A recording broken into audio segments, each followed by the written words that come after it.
Tem gente trabalhando o mês inteiro e não consegue resolver a própria vida. Tem gente buscando atalhos e esquecendo de construir um caminho. Eu sou Pedro Acelera e eu acredito em aceleração, eu acredito em velocidade, mas eu não acredito em pular etapas.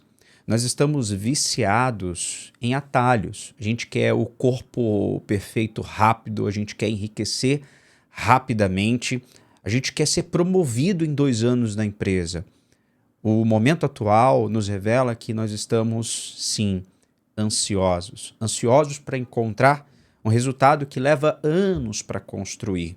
Outro dia, eu estava na academia e eu percebi que tinha um garoto fazendo ali o levantamento de peso e ele chegou para mim e falou: eu levanto mais peso que você nessa máquina. E eu olhei para ele, nitidamente ele não tinha um corpo construído com musculatura e eu falei o seguinte: você certamente pode levantar mais peso até do que eu, mas isso não significa dizer que você vai construir músculos, porque não se trata de levantar mais peso, mas sim de consistência e sequência. E esse jovem olhou para mim e falou: eu não tinha pensado disso, eu não tinha pensado dessa forma. E ele ficou com os olhos arregalados e começou ali a fazer o seu exercício.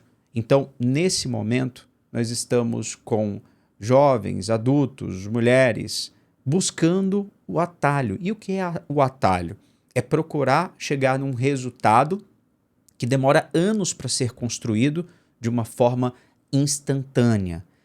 E não há mágica, seja para emagrecer, criar músculos, ter uma boa empresa, ser próspero financeiramente, ter um bom carro, não dá para fazer por meio de atalhos e ser consistente ao mesmo tempo, e ser legítimo, e ser legal.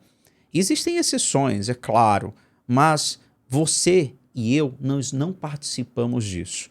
Eu lembro que quando eu fui comprar o meu primeiro apartamento, eu tinha pouquíssimo dinheiro. Eu não tinha capacidade realmente de comprar nenhum imóvel. E eu recebi muitos nãos. Eu iria de imobiliária em imobiliária, construtora em construtora. Eu ficava rascunhando os anúncios nos classificados, batendo na porta, e eu recebia exatamente essa negativa: você não tem capacidade de comprar um imóvel. Mas isso não acontecia porque eles consultavam a minha vida financeira. Isso acontecia já na entrada, na recepção.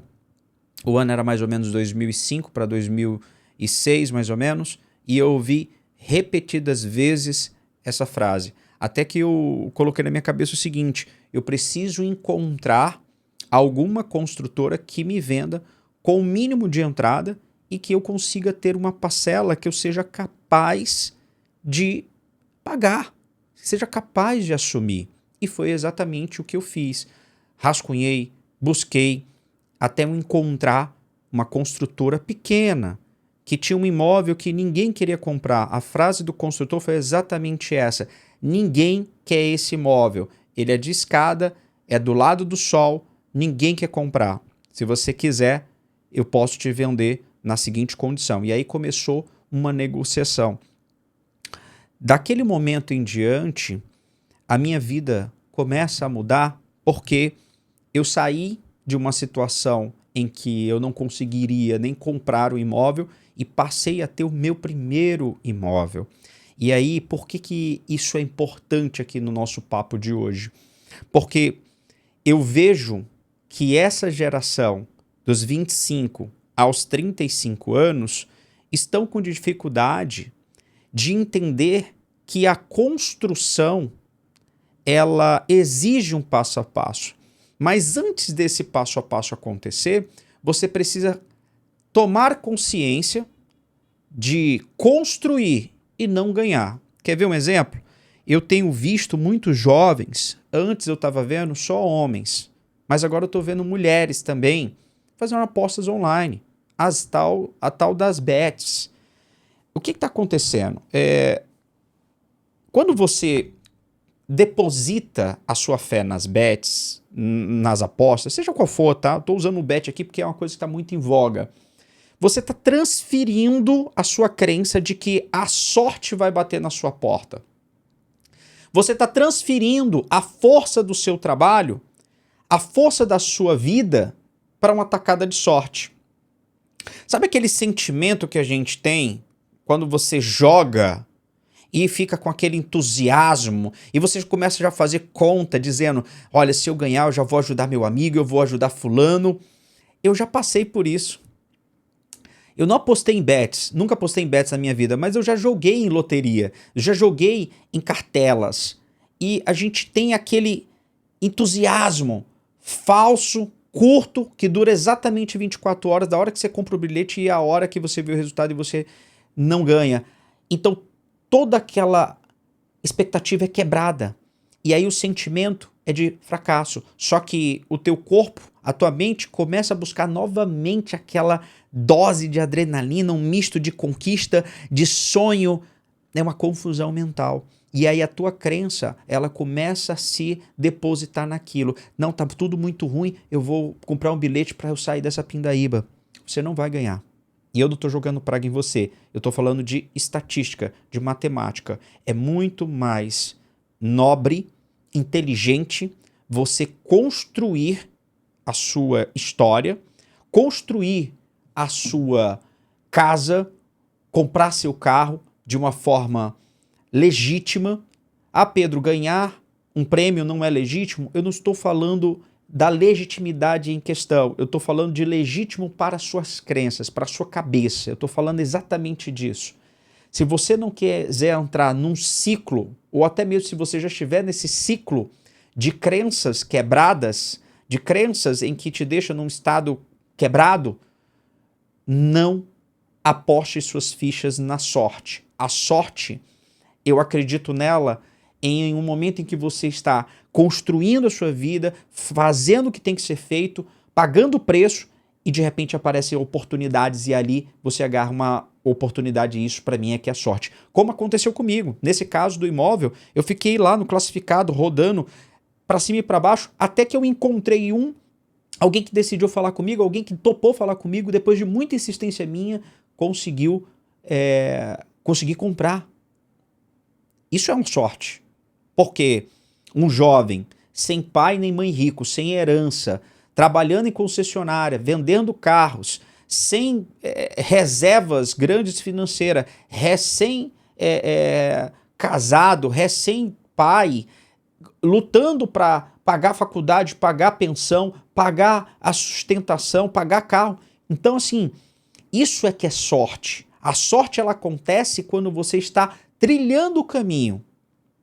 Quando você treina o seu cérebro para isso, a percepção ela muda. E aí você começa a sair de casa com outra cabeça, que é a cabeça do hoje é um dia que faz parte do meu progresso. E progresso é melhor que perfeição. Eu sempre vou bater nessa tecla. Eu tenho algumas anotações aqui do nosso papo, mas eu quero trazer o versículo de hoje, tá? Isso aqui, gente, não é com ideia de devocional, nem espiritual, é aquilo que eu acredito. Então eu estou trazendo uma mensagem toda segunda-feira, e eu estou falando hoje de atalhos, e eu sempre vou trazer um versículo bíblico, porque eu acredito em Deus, é minha fé, é o que eu quero trazer para vocês, e eu acho que isso também vai fazer bem para vocês. Olha esse versículo aqui, que está em Provérbios, capítulo 13, versículo 11. Tem tudo a ver com o que a gente está falando. Fala assim, ó. A riqueza de providência vã diminuirá, mas quem a ajunta com o próprio trabalho aumentará. E o que é a procedência vã? É justamente a procedência que ela não tem honra. Deixa eu te contar uma coisa, tem uma estatística norte-americana que ela é real. Depois você dá um Google aí para você checar. Os milionários de loteria, mais de 90% deles voltam para a pobreza. E por que isso acontece? Por conta exatamente da crença de estado quebrado. A pessoa está quebrada e ela está jogando as fichas dela na sorte. Ela vai ganhar ali na loteria, ela vai ganhar na bet, mas ela vai colocar todo esse dinheiro a perder. Pedro, eu conheço pessoas que ganharam e ficaram ricos, estão ricos até hoje. Não deveria ser o exemplo a você seguir. Assim como, por exemplo, os grandes empresários do Vale do Silício, das startups, das empresas de tecnologias, que falam que não tem que cursar faculdade. Assim como existem os gurus que falam que não tem que comprar casa. Tá errado. Você tem sim que comprar sua casa. Você tem sim que fazer cursos. Não só curso de universidade, mas fazer cursos de extensão livre, curso de negócios, participar de palestras. Construir a sua vida, não uma fantasia. E aí no versículo seguinte fala assim, ó, a esperança adiada desfalece o coração, mas o desejo atendido é a árvore da vida. É exatamente esse processo de você ficar com a esperança de ganhar e aí você desfalece o seu coração logo assim quando você perde. Agora, quando um desejo, quando você faz a força de trabalho acontecer e você vai conquistando, aquilo ali é sólido, é a árvore da vida, é enraizado. Eu quero que você anote esse versículo, depois você dê uma lida. A ideia aqui é a gente pensar como é que uma coisa foi escrita, uma coisa não, né? Como é que a palavra de Deus foi escrita há tantos anos, há tantos milênios e ainda hoje é tão atemporal, é tão real e fala de encontro ao nosso coração. Né? Se você não tem o hábito de ler a Bíblia, eu sugiro que você baixe um aplicativo chamado A Bíblia Sagrada, de João Ferreira de Almeida. É um aplicativo gratuito, você vai se dar muito bem com ele. Eu gosto, tá? E aí talvez você esteja até pedindo uma oportunidade para Deus e você está desperdiçando elas, porque você hoje está apostando, você está gastando sua energia, sua vitalidade, enquanto você deveria estar empenhado na porta que você estava pedindo para Deus abrir. Aí você hoje está empregado, você reclama do trabalho. Você está numa boa empresa, você reclama dos clientes. Você abriu o seu próprio negócio, mas você está dando uma de marcha lenta e você não está indo para cima das vendas. Você não está fazendo o que precisa ser feito. Hoje é segunda-feira. E toda vida que eu trouxer esse episódio, eu vou te convidar para um desafio. E esse desafio, ele tem a ver com escolher o seu próximo passo, que é o passo de amanhã. Esse desafio, ele consiste em você escolher alguma área da sua vida para você parar de apostar. Se é a financeira e você está apostando em bets, você vai parar de apostar e vai trocar o foco de apostas para apostar na sua carreira. Se você está apostando em emagrecer e você não está fazendo nada a respeito de forma consistente e sequencial, você vai decidir fazer algo consistente e sequencial. Vai se inscrever não só na academia, mas você, a partir de amanhã, você vai. Se você está isolado, você não tem amigos, você não faz network, você vai decidir entrar num novo esporte para você se conectar com novas pessoas. Se você está buscando um novo relacionamento e você não encontra uma mulher bacana, se o teu casamento ele está por um fio, o que é que você precisa decidir para que isso se torne uma construção de um melhor resultado, onde o seu casamento possa ser de novo apaixonante e que você consiga encontrar uma pessoa legal se você está solteiro, se você tá sozinho. Eu quero que hoje você faça um desafio. Nessa segunda-feira, você vai escolher. Pode ser no trabalho, pode ser dinheiro, pode ser saúde. Faça hoje uma pequena coisa para você começar a fazer o progresso em alguma área da sua vida. E uma vez que você decidir, você vai dar prazo para colocar em prática e fazer o que precisa ser feito. Se você fizer compromisso, se você se apegar a Deus e colocar em prática todo santo dia essa nova decisão, o jogo começa a virar para você. Talvez você recebeu esse meu vídeo aqui do YouTube ou um corte nas redes sociais e você está desesperançoso, você está desleixado, você está até pensando bobagem na sua vida. Deixa eu te contar uma coisa. Enquanto você estiver respirando, há a oportunidade de você dar a volta. Aconteceu já diversas vezes comigo de eu estar triste, eu estar perdido, e toda a vida vinha sempre a luz de Deus. Alguém era usado para me dar uma orientação, e talvez hoje a orientação que você pedia para Deus está aqui no formato desse vídeo. Saia das apostas, pare de brincar com as suas crenças, tome uma decisão na área que mais está quebrada na sua vida e a partir de amanhã comece o progresso, porque progresso é melhor que perfeição. Eu sou Pedro Acelera, se inscreve no canal se você gostou desse conteúdo, deixa um like e compartilha com um amigo ou uma amiga que precisa receber essa dose de aceleração e sair de uma vez por todas da marcha lenta na sua vida. Até a próxima.